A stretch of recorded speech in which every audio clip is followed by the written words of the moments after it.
Hotel Khandakar নামটা শুনলেই যেন মনের ভিতরে একটা শান্তি লাগে, তাই আজকে চলে আসলাম হোটেল খন্দকার। আর আমার সাথে যারা দেখতে পাচ্ছেন আমার কলিজার ছোট ভাই, ভাইয়ের নামটা কি ভাই? কায়ুম ভাই। তো দেখতে পাচ্ছেন এই যে খন্দকার ফুড গ্যালারি, কুমিল্লা ক্যান্টনমেন্টের অল্প সামান্য একটু আগে, মানে চট্টগ্রামের দিকে যাইতে হাতের বাম সাইডে পড়ে হোটেল খন্দকার ফুড গ্যালারি। তা আসলে মানুষ কিন্তু ভিডিও কিন্তু এমনি করে না, ভালোবাসার মাধ্যমে করে, ভালোবাসার টানে করে।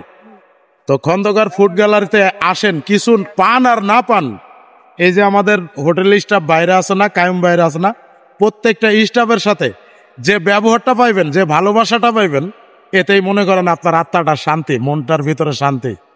আর এই যে আমার পিছনে গাড়ি আলবারাকা এক্সক্লুসিভ। তো ভাই কিছু বলেন রাষ্ট্রপতির ব্যাপারে।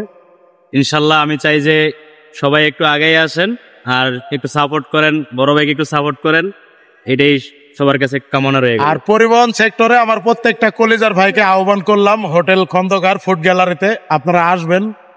আপনারা আয়সা তাদের পরিবেশটা দেখবেন, তাদের ব্যবহারটা দেখবেন, তাদের আচরণটা দেখবেন, তাদের যে সৌজন্যমূলক আচরণ আমাকে মুগ্ধ করছে ভাই। সবাই আমাদের জন্য দোয়া করবেন।